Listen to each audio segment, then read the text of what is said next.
Wir haben den Horizont spekulativer Sätze in der Kategorie Totalität bei Hegel im Satz „Das Wahre ist das Ganze" zu entwickeln versucht. Totalität ist das prinzipiell Transempirische, nicht Erfahrbare, und es muss ja in irgendeiner Weise dieses, was nicht erfahrbar ist, im Denken zum Erscheinen kommen. Insofern ist, meine ich, eine notwendige Ergänzung für den Hegelschen Grundansatz, dass das Wahre das Ganze ist, die alte, am Anfang der abendländischen Philosophie stehende Einsicht des Parmenides, die in dem berühmten Fragment 3 des Parmenides formuliert ist: To gar auto noen estin te kaenai, was wörtlich übersetzt heißt, dasselbe sind Denken und Sein, wenn man noen mit Denken übersetzt. Wir werden gleich darauf zurückkommen. Dieser Satz hat in der Philosophiegeschichte, speziell gerade in der Übersetzung der parmenideischen Philosophie, allerlei Verwirrung angerichtet, weil eben die merkwürdige Aussage, dass zwei so grundverschiedene Dinge wie das Sein, was uns gegenständlich gegeben ist, was uns als das, was uns vorliegt, in der Empirie gegeben ist, und das Denken, was gerade nicht das Sein ist, sondern das Sein abbildet, dass dies to auto dasselbe sein soll. Es gibt in der deutschsprachigen Tradition drei prinzipielle Versuche mit diesem to auto, mit dieser Selbigkeit von Denken und Sein umzugehen. So wie ich es am Anfang gesagt habe, übersetzen die Herausgeber der Vorsokratiker, Diels Krantz, ganz wörtlich: Dasselbe nämlich ist Denken und Sein.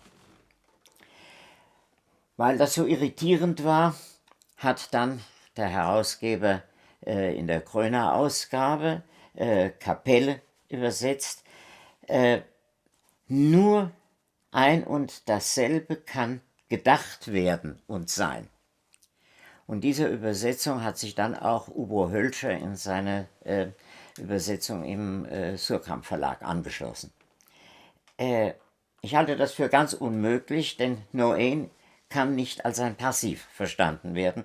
Infolgedessen kann das Denken nicht als gedacht werden, interpretiert werden.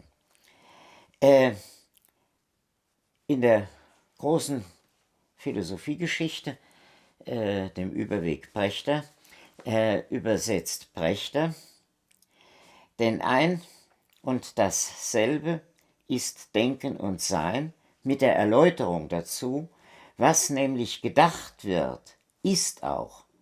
Es lässt sich nichts mit dem Denken erreichen, was nicht Existenz hätte, da nichts kein Objekt des Denkens sein kann. Diese Interpretation nähert sich sehr der parmenideischen Erklärung an, denn Parmenides selbst sagt ja sehr eindeutig, dass es im Grunde genommen nur das Sein gibt und das Nichts nicht gibt. Denn nur das Sein kann ausgesagt werden und das Nichtsein kann nicht ausgesagt werden. Von nichts kann man auch keine Aussage treffen. Alles, was wir aussagen, ist immer ein Seiendes. Andererseits ist die Formulierung, dass alles, was gedacht wird, auch seiend ist, wiederum nicht einleuchtend. Denn wir denken natürlich eine ganze Reihe von Dingen, die nicht seiend sind. Wir können uns zum Beispiel einen Kentauren denken, ein Lebewesen, das aus verschiedenen anderen Lebewesen zusammengesetzt ist, das es nur als Fabelwesen gibt und nicht als ein wirkliches Lebewesen. Der kann doch gedacht werden. Man kann natürlich insoweit interpretieren, dass man sagt, alle Elemente, die in einen Kentauren eingehen, der Pferdeleib und der Menschenkopf und dergleichen mehr, können als einzelne Elemente sein und sind und können in der Zusammensetzung nur eine Fiktion sein. Aber ich denke, dass damit die Frage dieser Selbigkeit von Denken und Sein, das To-Auto, noch nicht angemessen angegangen worden ist.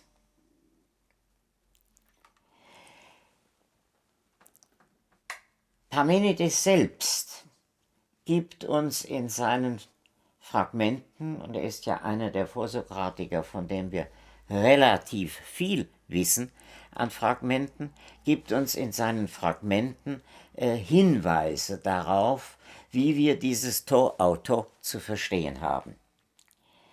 Es heißt nämlich beispielsweise in einem der Fragmente, nein, ich sollte vielleicht zuvor noch etwas zu Noen sagen. Noen wird immer mit Denken übersetzt. Denken ist die korrekte Übersetzung des Noen in einer Hinsicht, nämlich dann, wenn der Begriff des Denkens mit dem Begriff des sinnlichen Auffassens der Dinge zusammen als eine Einheit gedacht wird. Noen heißt auch einfach sehen. Und ich würde dazu gerne die erhellenden Bemerkungen von Bruno Snell, dem großen Altphilologen, zitieren. Snell schreibt: Thymos ist bei Homer das, was die Regungen verursacht. Und Noos, das ist das Substantiv zu Noen, das, was die Vorstellungen bringt. Noos gehört zu Noen und Noen bedeutet einsehen, durchschauen. Ja, weithin lässt sich Noen mit sehen übersetzen und oft ist es mit dem Verbum ideen, was auch sehen heißt, verbunden.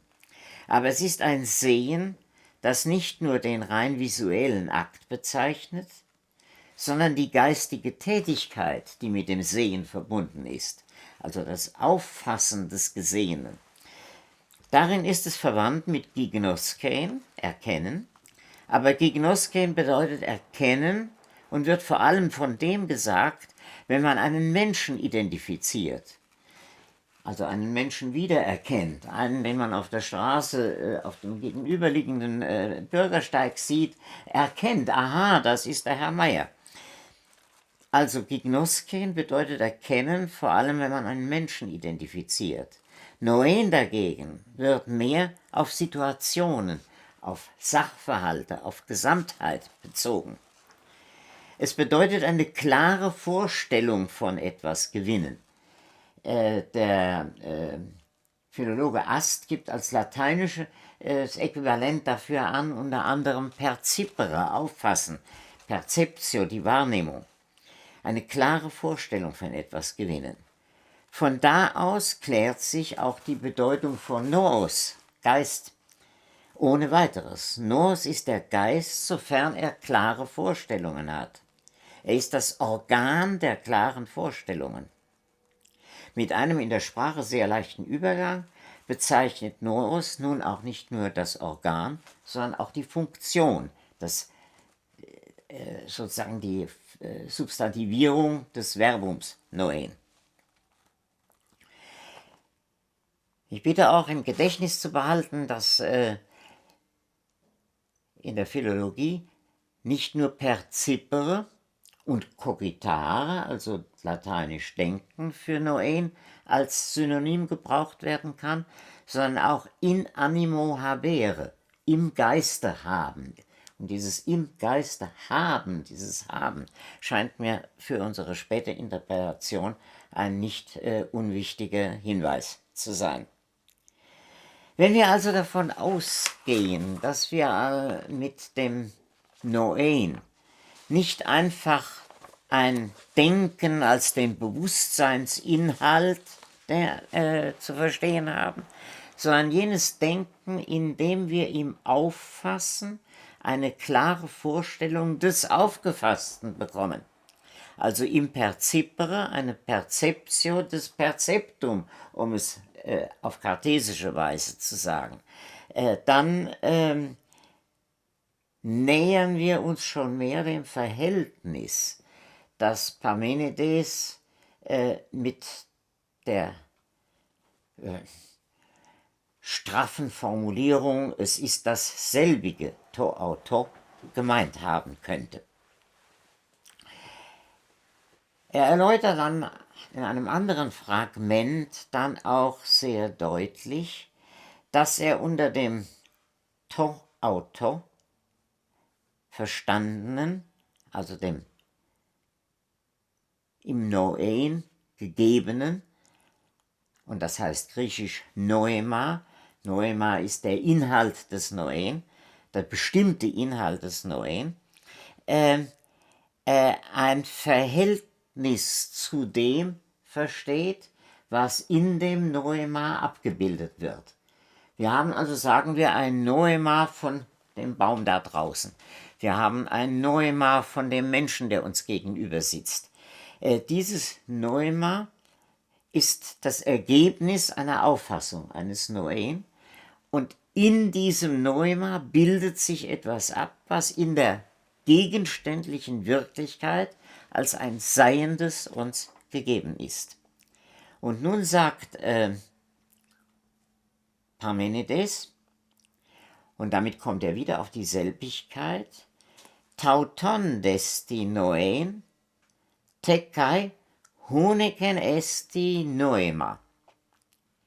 Dasselbe nämlich ist das Noen, das Einsehen, das Wahrnehmen, das Denken einer Sache und das Noema. Und jetzt fangen wieder die Interpretationen an, was kann heißen huneken esti. Die große Masse der Übersetzer fasst Huneken in einer möglichen Interpretation auf als einen kausal-interpretativen Anschluss. Das heißt, dasselbe ist das Denken, das Noen, wie das Noema, das es ist. Das wäre eine reine Tautologie, eine reine Wiederholung desselben. Das Noen ist dasselbe, wie das Noema es ist. Das scheint mir nicht angemessen zu sein. Es gibt eine andere Version, die von dem Philologen Prechter, den ich schon einmal genannt habe, vorgeschlagen wird, wo er Huneken versteht als weswegen. Dasselbe ist das Noen und des, weswegen das Noema Estin ist. Das, meine ich, kommt kommt dem Sinn dessen, was Parmenides gemeint hat, näher. Nur versteht sich dann das zweite Estin nicht mehr ganz klar. Andere übersetzen deswegen das Noema huneken esti, heißt das Noema, das ist. Das heißt, wir denken, dass Sein ist. Und das ist der Inhalt des Denkens und darum sind Denken und Sein identisch.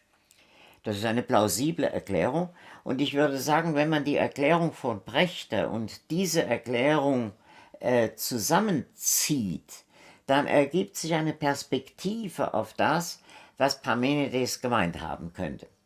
Gemeint haben könnte nämlich damit, dass er sagt, wenn wir etwas denken, denken wir immer es als etwas, das ist, auf welche Weise auch immer es ist, sei es als ein fiktiver Vorstellungsinhalt wie ein Kentaur, sei es als ein realer Gegenstand wie das Haus, in dem wir wohnen.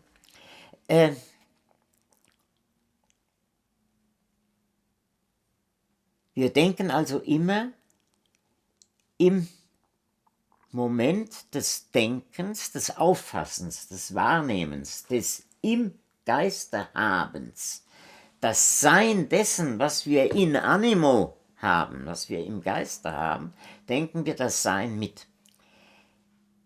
Ich erinnere dann daran, dass Kant in der Kritik der reinen Vernunft dann schreiben wird, dass jeder Gedanke, den wir haben, von dem Gedanken Sein begleitet sein muss. Das heißt, dass wenn wir etwas denken, wir immer das Sein dieses Denken, dass es ist, und zwar als eine rein formelle Aussage, nicht schon als eine ontische Aussage, sondern als eine rein formelle Aussage mitdenken. Dieser Ansatz scheint mir im parmenideischen Verständnis des Verhältnisses von Denken und Sein mit inbegriffen zu sein.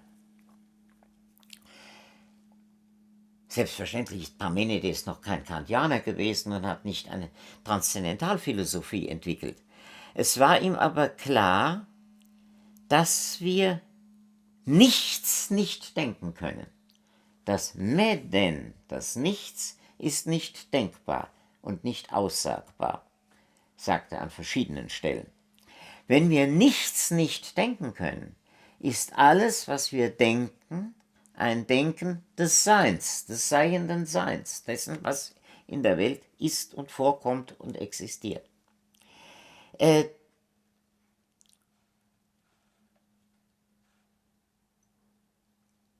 Dieses Verhältnis liegt bereits in unserem Wahrnehmungsverhältnis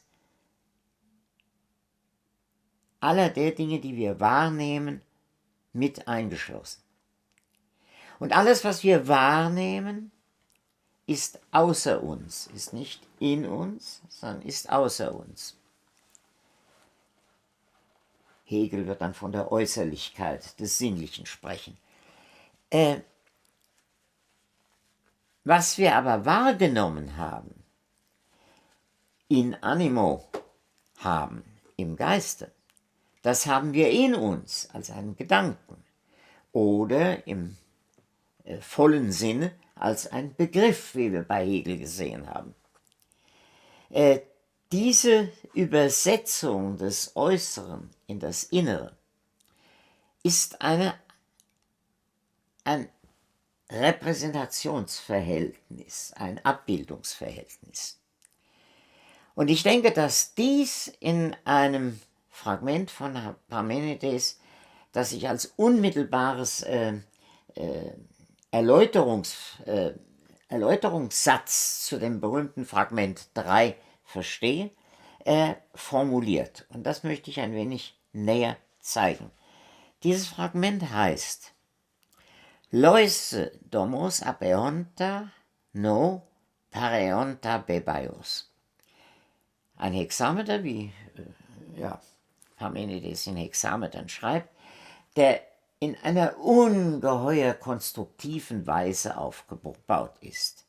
Ich übersetze zunächst einmal wörtlich: Schaut, seht, dass auf gleiche Weise das Abwesende im Geiste anwesend ist mit Gewissheit.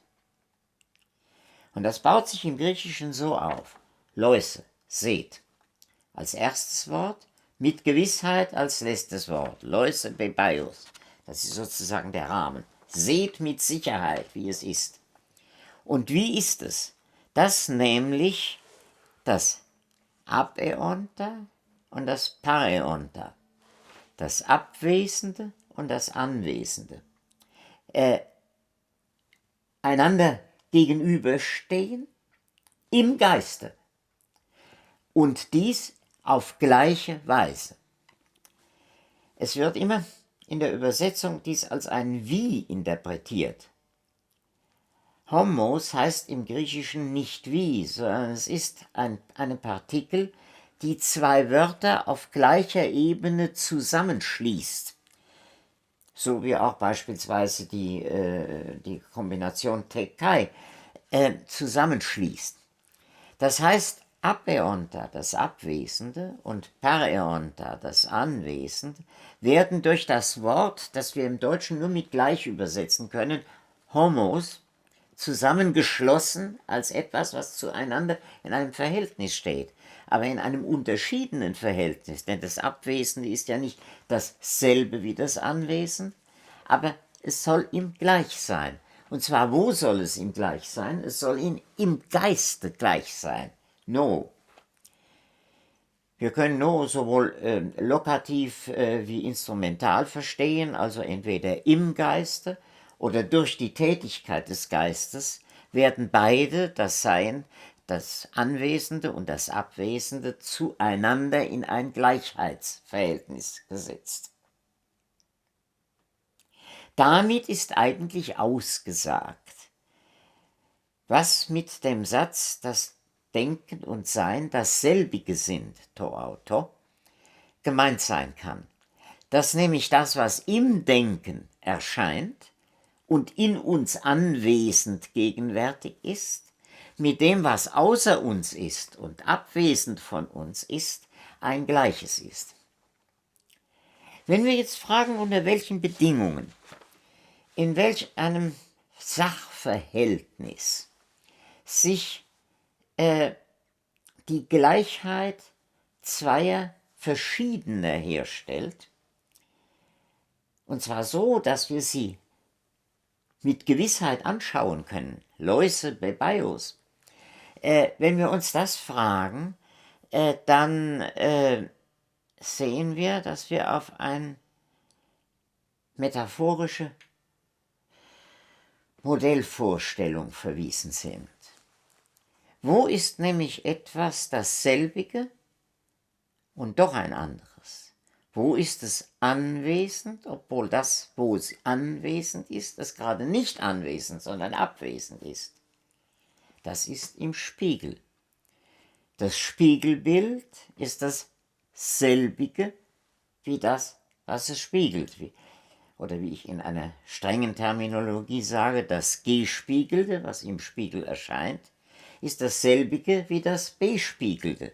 Sonst würden wir im Spiegel uns beispielsweise selbst gar nicht erkennen können. Wenn ich vor dem Spiegel stehe und mich rasiere, dann weiß ich, dass das meine Wangen sind, über die der Rasierapparat streicht. Dass ich es bin, der hier erscheint und nicht irgendetwas anderes. Das, was also im Spiegel anwesend ist, das Bild der Sache, ist gerade im Spiegel als Sache selbst nicht anwesend, sondern abwesend, nämlich vor dem Spiegel, als das Bespiegelte. Und das macht gerade die Spezifik des Spiegelungsverhältnisses gegenüber jedem anderen Abbildverhältnis aus. Wir können natürlich auch sagen, auf einem Gemälde ist etwas anwesend, was abwesend ist, aber es ist nicht anwesend in dem Moment, wo das Abwesende ihm gegenübersteht, sondern es bleibt als etwas Selbstständiges. Der König Heinrich VIII., der in Holbein gemalt hat, bleibt auf dem Bild König Heinrich VIII., obwohl er längst nicht mehr im Atelier Modell steht. Und das Bild hat eine eigene Qualität. Aber das Spiegelbild verschwindet in dem Augenblick, in dem das Bespiegelte nicht mehr vor dem Spiegel steht. Wenn der Mensch, der vor dem Spiegel steht, um sich zu rasieren, sich umdreht und weggeht, verschwindet er auch aus dem Spiegel. Wir haben schon im Zusammenhang mit der Modellvorstellung des Spiegels gesagt, darum ist, um den Spiegel als ein Modell der ganzen Welt zu verstehen, die Vorstellung eines Kugelspiegels nötig, der nach allen Seiten eine Spiegelfront hat, sodass man ihm mit keiner Bewegung, die man macht, entweichen kann.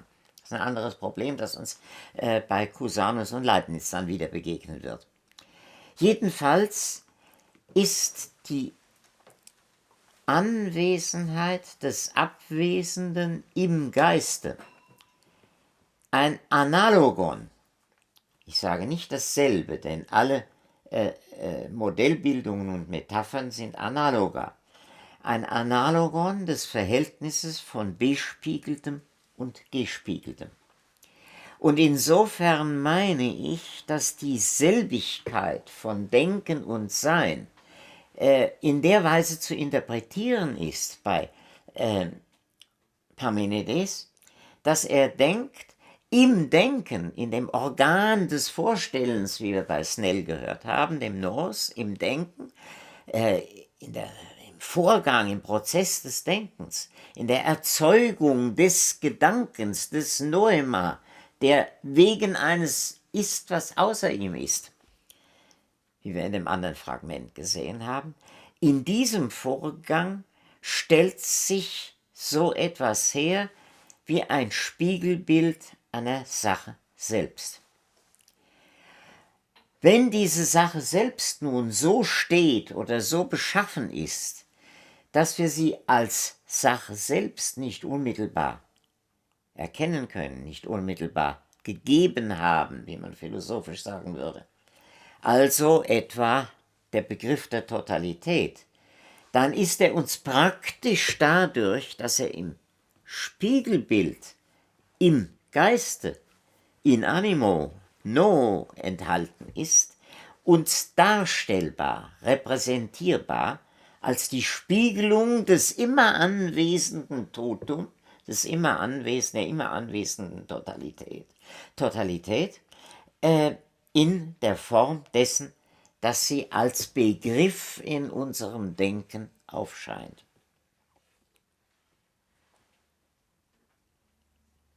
Wenn an dieser Interpretation etwas plausibel sein sollte, dann führt sie uns in der Tat darauf, dass wir hier in diesem Satz von der Selbigkeit von Denken und Sein einen sozusagen grundlegenden spekulativen Satz haben, in dem das spekulative Verhältnis, nämlich das Verhältnis, dass wir etwas nur in Form seiner repräsentativen Abbildung auffassen und begreifen können, als Postulat, als Axiom, würde ich sagen, ausgesagt wird.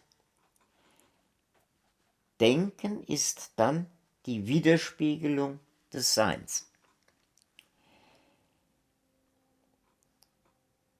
Wenn man es so versteht, dann löst sich auch die merkwürdige Frage, wieso Parmenides eigentlich dazu kommt, dies ist die eigentliche Wahrheit, die die Göttin ihm verkündet. Sein Gedicht beginnt ja, sein Lehrgedicht, mit einem großen Proemium, wo er in einer Wagenfahrt zur Göttin der Wahrheit kommt, die ihm dann die Wahrheit verkündet und sagt, was ich dir jetzt sage, eben dieses, das nur Sein ist und Nichtsein nicht gedacht werden kann, dies ist das Eigentliche und alles, was Menschen sonst von den Dingen sagen, ist nur ungenaue und unbestimmte Doxa, nur Meinung. Wie angesichts dieses ontologischen Radikalismus, den Parmenides hier im ersten Teil seines Lehrgedichtes entwickelt, wo es nur darum geht, eben zu sagen, das Denken ist identisch mit dem Sein, wieso er dann in einem großen zweiten Teil des Lehrgedichts die Doxai Proton, die Meinungen der Sterblichen, ausbreiten kann, wo doch eigentlich durch das Verdikt der Göttin schon gesagt ist, das ist ja alles im Grunde genommen überflüssiges Geschwätz. Und dies ist immer eine Frage gewesen, die immer die Philosophiegeschichte beschäftigt hat. Was macht er da? Breitet er einfach aus, dass er ein großes Wissen über das hat, was die Leute sagen und denken? Was für einen Status hat dieses Wissen? Ich denke, es ist ganz klar, wenn wir im Denken ja immer nur das bestimmte Noema, den bestimmten Gedanken einer bestimmten Sache haben können und eben nicht das Totum, was eben nur als das Totum, das alles Seiende ist, gedacht wird, dann heißt das, dass jedes Denken Noem zugleich ein Denken des Seins und ein Denken bestimmter Inhalte des Seins ist. Bestimmter Inhalte, die dann in der Tat unter den Perspektiven, unter denen wahrgenommen wird, unter denen eingesehen wird, was in der Welt ist, sich ändern können, die korrigiert werden können, die auch sich gegenseitig ergänzen können oder widersprechen. Und dass diese Doxai Proton an diese Meinungen der Sterblichen durchaus einen Status im Verhältnis zur Wahrheit haben, aber nicht den Status, dass sie die absolute Wahrheit, sondern dass sie eine relative Wahrheit darstellen. Weil wir aber im Denken neben der absoluten Wahrheit das Sein immer ist, immer nur relative Noemata, dasjenige haben, weswegen das Noema ein bestimmtes Noema ist. Darum können oder vielmehr müssen wir auch in unserem Denken all die verschiedenen Noemata, all die verschiedenen Inhalte des Denkens, Gedanken, Vorstellungen, all das, was uns an Einzelheiten begegnet und bewegt, mit aufgenommen denken. Dann erklärt sich also das Verhältnis des ersten Teils des parmenideischen Lehrgedichtes, wo es rein um die ontologische Erkenntnis des Seins geht, zum zweiten Teil, wo es um die vielen Lehrmeinungen über das, was es in der Welt gibt, wo kommen die Erdbeben her und was verursacht Überschwemmungen und was sind Krankheiten und dergleichen mehr, all diese vielen Einzelheiten des Wissens daneben stehen, als ungenaues Wissen, als etwas, was wir nicht bebaios mit Sicherheit wissen, wie wir das Verhältnis von Denken und Sein mit Sicherheit als ein Widerspiegelungsverhältnis verstehen können, sondern immer nur als die jeweiligen im Spiegel aus der Perspektive des Spiegels heraus sich zeigenden Einzelheiten des Weltganzen und nie das Weltganze als Ganzes. Dass wir es aber als Ganzes denken können, ist die Voraussetzung, dass wir die Einzelheiten als Einzelheiten, Teilelemente eines Ganzen zu denken vermögen. Damit sind wir aber mitten in der Problematik, und ich meine seit Parmenides, die spekulative Philosophie beschäftigt und interessiert, nämlich wie vereinbaren wir all die Wissenselemente, in denen wir Weltgehalte in uns repräsentieren, Wissenselemente, in denen wir sagen, so und so ist dieser und dieser Teil der Welt beschaffen, und zugleich wissen, dass wir möglicherweise diese Aussage dann auch wieder rektifizieren müssen.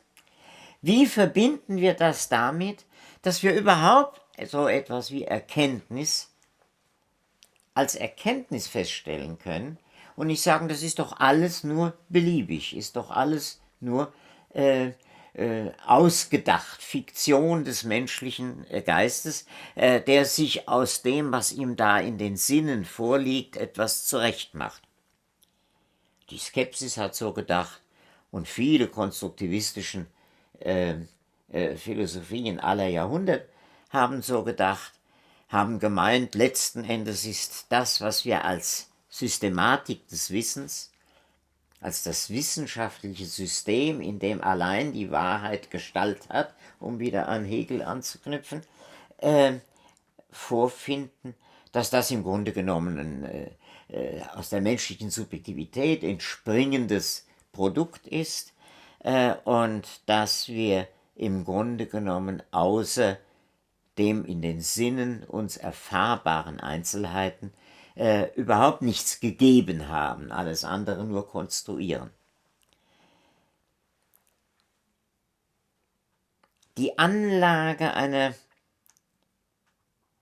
Erkenntnislehre, die Erkenntnis als ein Seinsverhältnis betrachtet, nicht als ein Verhältnis zwischen einem erkennenden Subjekt und einem erkannten Objekt, sondern als ein Seinsverhältnis zwischen einem Seinsmodus, dem Modus Denken, und einem Seinsmodus, dem Modus Sein, wie es uns in der parmenideischen Formulierung vorliegt.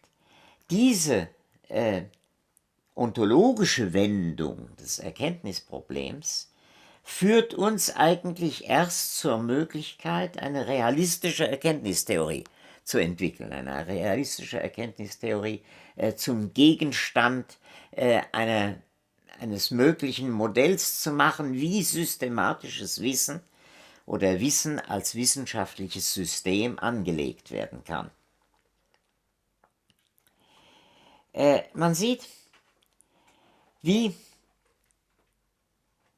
die zwei nun also um 2,5 Jahrtausende fast auseinanderliegenden philosophischen Systeme, mit denen wir es hier zu tun haben, das System von Hegel, über das wir sprachen, und das System von Parmenides, über das wir sprechen, in sich einen Zusammenhang haben, eine Beziehung haben, die das eine eigentlich auf das andere fundiert und das andere aus dem einen ableitbar macht. Alle diese in spekulativen Sätzen, und das war ja die Ausgangshypothese, von der ich ausgegangen bin, alle diese in spekulativen Sätzen formulierten Konstruktionen unseres Weltverhältnisses sind letzten Endes aufeinander angewiesen, obwohl sie jeweils unter einem ganz anderen Gesichtspunkt die Problematik formulieren. Wenn Hegel nach dem Wahren fragt, ist das Wahre bei ihm als das wissenschaftliche System des Wissens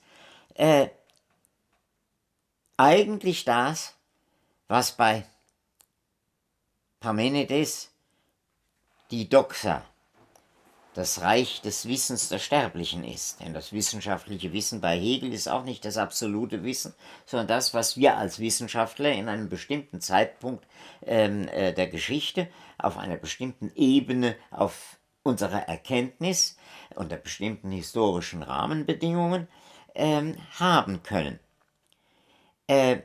Wenn aber Hegel dieses wissenschaftliche System des Wissens auf der Kategorie des Ganzen, der Totalität fundiert, dann kann er es nur fundieren unter der Bedingung, dass er ein Verhältnis zwischen dem Denken überhaupt und dem Sein überhaupt herstellt, weil nur das Denken überhaupt und das Sein überhaupt mit dem nicht-empirischen Bereich der Totalität befasst sind. Sein überhaupt ist schlechtweg alles und jedes. Und darin trifft sich dann Hegel durchaus mit der Aussage des Parmenides, dass das Nichts weder gedacht noch ausgesagt werden kann.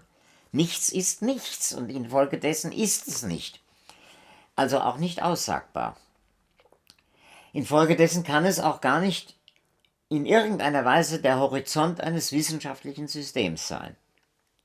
Das heißt, die Totalität ist immer die Totalität des Seins, die darin liegt, dass ich in jedem Noein, in jedem Denken, in jedem Noema eines Einzelnen, das ich denke, zugleich das Sein mitdenke, weswegen das Einzelne mir als Gegenstand meines Denkens gegeben ist.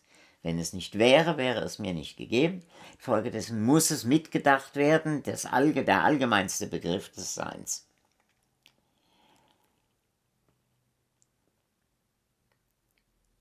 Insofern ist das Sein schlechtweg die Totalität. So wie umgekehrt das Denken des Seins. Und zwar nicht irgendeines bestimmten Seins, sondern des Seins jedes Seienden. Die Totalität in der Form der Abbildung im Gedanken ist. Und nur in der Form der Abbildung im Gedanken ist uns überhaupt dieser Begriff der Totalität ja gegeben. Denn er ist uns ja in der Wahrnehmung, wie wir gesehen haben, bereits anlässlich der Hegel-Interpretation nicht vorliegend. Infolgedessen kann er nur im Begriff konstruiert sein. Das wird uns darauf führen, dass wir die Frage zu stellen haben, unter welchen Kautelen, unter welchen Kriterien ist es denkbar, etwas zu konstruieren als Repräsentation, als Spiegelbild, als Abbild einer Sache, von der wir selbst keinerlei unmittelbare Gegebenheit haben. Das heißt, das Verhältnis der Konstruktion des Ganzen zum Ganzen ist immer das Verhältnis, in dem wir zu denken haben, wie drückt sich ein Ganzes in einem Endlichen aus? Wie ist ein Ganzes in einem Endlichen vorhanden? Es gibt in der Tat, meine ich, keine andere Metapher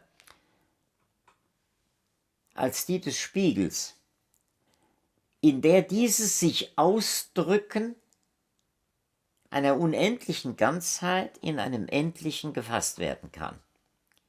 Der Spiegel selbst ist immer ein endliches Objekt, dieses spiegelnde Objekt, im Ganzen, im Rahmen der ganzen Weltunendlichkeit, des Alls, des Universums. Und dennoch soll es zugleich als Spiegel dieses ganze Universum in sich enthalten. Es gibt auch dafür bei Parmenides eine sehr rätselvolle Stelle.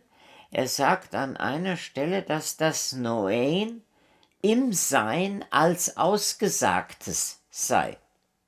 Pephatis Menon heißt es auf Griechisch. Das ist ein Partizip Perfekt. Jetzt haben wir doch gerade gesagt, das Denken ist das, worin etwas, was selbst also den Prozess dieses Aussagens vornimmt, indem es etwas auffasst, etwas aussagt. Jetzt soll das Denken das Ausgesagte sein. Wie ist das zu meinen? Das Denken ist als Ausgesagtes im Sein, weil jede Aussage, die über das Sein gemacht wird, selbst bereits im Sein ruht, weil der Spiegel, der das Seiende im Ganzen spiegelt, ein Teil ist dieses Seienden im Ganzen.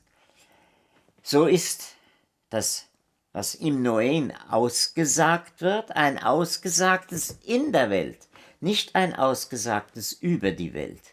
Es ist auch ein Ausgesagtes über die Welt, aber das ist sozusagen die vordergründige Auffassung. Sondern dieses Ausgesagte über die Welt ist selbst in der Welt ein Moment dieser Welt.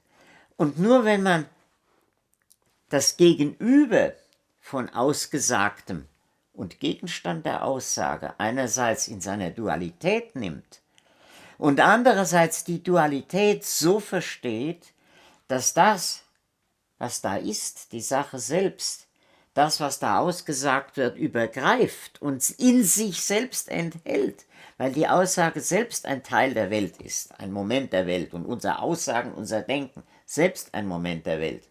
Nur dann, wenn man es so begreift, begreift man eigentlich das dialektische Verhältnis, in dem sich die Abbildung von Welt in unserem Bewusstsein, das in animo habere, im Bewusstsein haben, das Haben vollzieht.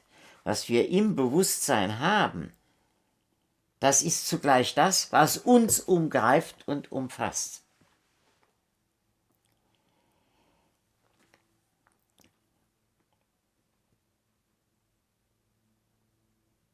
Hegel hat für dieses Verhältnis den Begriff des Übergreifens gefunden. Dass dasjenige, was das Besondere ist, nämlich das Abbild, das Spiegelbild der Welt im Ganzen, dass das zugleich im Ganzen das Allgemeine ist.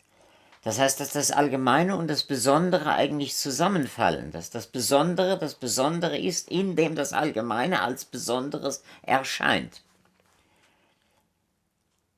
Und dass wir insofern, wenn wir spekulativ denken, alles, was wir denken, als Widerspiegelung dieses allgemeinen Ganzen zu denken haben, wohingegen, wenn wir empirisch denken, jedes Besondere als sozusagen eine Erscheinungsform, in der sich die Verallgemeinerung nachvollziehen lässt, in der wir den Klassifikationsvorgang des Verallgemeinerns vollziehen können. Wir haben schon anlässlich der Hegel-Interpretation von den zwei Formen der Universalien gesprochen. Jene klassifikatorischen Form, die die formale Logik vornimmt, und der spekulativen Form, die das Übergreifen denkt, des Allgemeinen. Also einmal das Allgemeine als der Gattungsbegriff, unter dem Arten versammelt werden, und das andere als das Allgemeine, das in jeder Art selbst, nämlich das Allgemeine, ist und bleibt. Auch hier sehe ich wieder über Jahrtausende hinweg die Einheit des philosophischen Problems. Ich habe am Anfang schon gesagt, ich möchte nicht, dass das im Sinne sozusagen einer Philosophie-Geschichtsschreibung verstanden wird, dass wir hier gleichsam Stadien des philosophischen Denkens nacheinander explizieren wollen, denn dann müsste man mit Parmenides anfangen und müsste mit Marx in meiner Reihenfolge aufhören und dazwischen die anderen ansiedeln, je nach der Chronologie, in der sie erscheinen. Darum geht es nicht, sondern es geht darum zu verstehen, dass in diesen Philosophien, die in der Philosophiegeschichte sich jeweils als Besonderes ausbilden, in jeder von ihnen das Allgemeine als Besonderes in Erscheinung tritt. Und so tritt das Allgemeine dieses Widerspiegelungsverhältnisses, das wir schon bei Hegel vorzufinden glaubten, nun auch wiederum als das Allgemeine des Widerspiegelungsverhältnisses hervor, das wir in der Philosophie des Parmenides finden. Wenn es uns also nicht nur um die Inhalte dieser jeweiligen Systeme geht, sondern um die Systematik, in der die Systeme zusammenhängen. Helmut Plessner hat einmal in einem Gespräch mit mir gesagt, es müsste doch endlich einmal eine Systematik der philosophischen Systeme geschrieben werden, in der klargemacht wird, in welcher Weise philosophische Systeme als Systeme systematisch zusammenhängen. Wenn man also diese Frage aufnimmt, die ich für eine ganz zentrale Frage einer Philosophia per ennis, einer sich durchhaltenden Philosophie auffasse, dann wird man zu dieser Art von Zusammenschau kommen müssen, in der sich das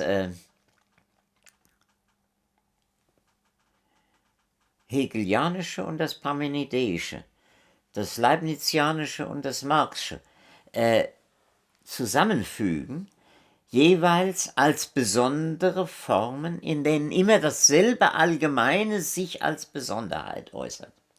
Und ich finde, das ist eine der ganz großen Leistungen Hegels, dass er diese Denkfigur des übergreifenden Allgemeinen, die natürlich immer als Figur in der Philosophiegeschichte schon vorhanden war, die aber nie sozusagen in ihrer logischen Form, in ihrer logischen Fassung herausgearbeitet wurde, zum ersten Mal in dem dritten Teil seiner Wissenschaft der Logik expliziert hat.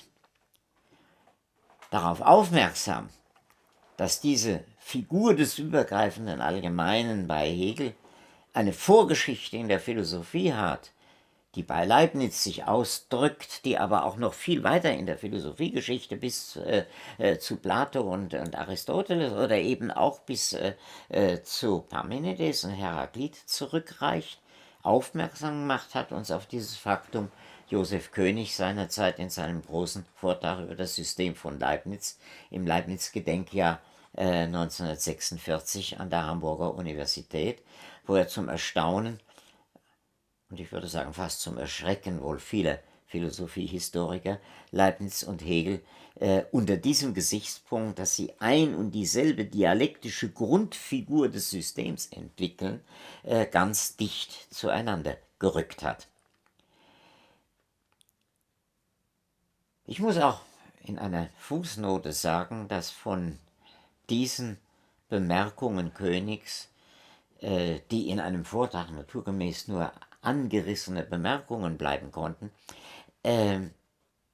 wesentliche Impulse ausgegangen sind, die mich bewogen haben, diesem Verhältnis nachzugehen, und dass mir sehr früh der Gedanke gekommen ist, dass sich das Verhältnis des Besonderen zum Allgemeinen, in dem das Allgemeine das Besondere übergreift, aber das Besondere uns eigentlich das Allgemeine nur zeigt, dass sich dieses Verhältnis eigentlich nur in der Form von, wie ich sage, notwendigen Metaphern ausdrückt. Und über notwendige Metaphern bin ich zu dem Spiegel gekommen, als der Form, der metaphorischen Form, in der dieses Verhältnis sich als Verhältnis zwischen Bespiegeltem und Gespiegeltem, als Spiegelungsverhältnis dieser beiden Glieder des Verhältnisses ausdrückt. Und von da aus darauf, dass wir eigentlich in allen großen spekulativen Philosophien der europäischen Geistesgeschichte diese Figur der Widerspiegelung als des übergreifenden Verhältnisses zwischen Denken und Sein wiederfinden. Dass wir also eigentlich den Parmenides in der gesamten Philosophiegeschichte des Abendlandes präsent haben.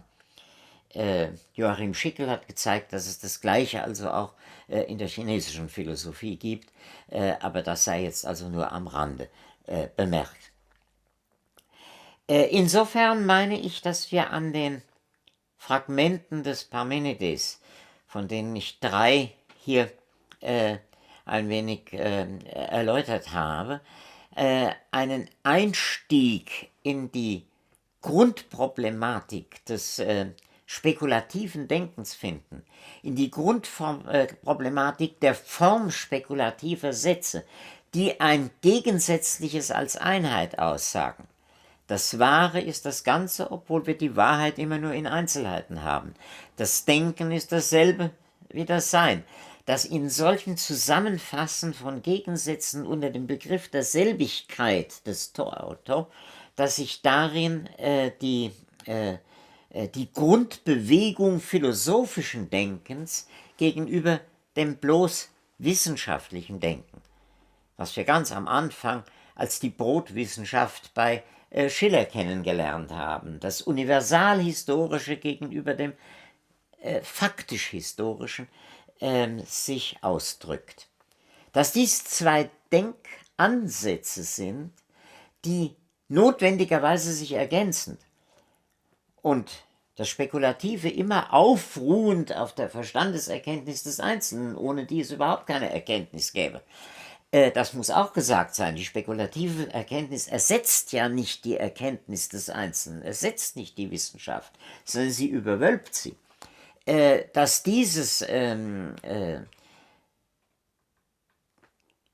sich bewusst werden, dass über das einzelne Wissen hinaus, über das instrumentelle Wissen, das um des jeweiligen Weswegen, das Worum willen, wie Heidegger sagt, gewonnen wird und angewandt wird, dass wir dies übergreifend im spekulativen Wissen eigentlich erst zu dem kommen, was die Spezifik menschlicher Vernunft gegenüber allem bewussten Verhalten ist. Auch Tiere verhalten sich bewusst zu ihrer Umwelt und sie verhalten sich zweckgerecht gemäß ihrer Instinktprägung zu ihrer Umwelt. Erst der Mensch, indem er das Einzelne in Bezug zum Ganzen setzt und die Begründung dafür findet, dass es möglich ist, das empirische Einzelne in Bezug zum transempirischen Ganzen zu denken. Erst in diesem Verhältnis zeigt sich der Anspruch der Vernunft und das, worauf jener Satz von Henrich, den ich ganz am Anfang zitiert habe, sich bezieht, dass das ein Grundanliegen unserer Menschlichkeit, unserer Menschheit ist, dies zu reflektieren und damit über die partielle, partikulare Zweckgerichtetheit hinaus uns in der Welt gemäß zu platzieren.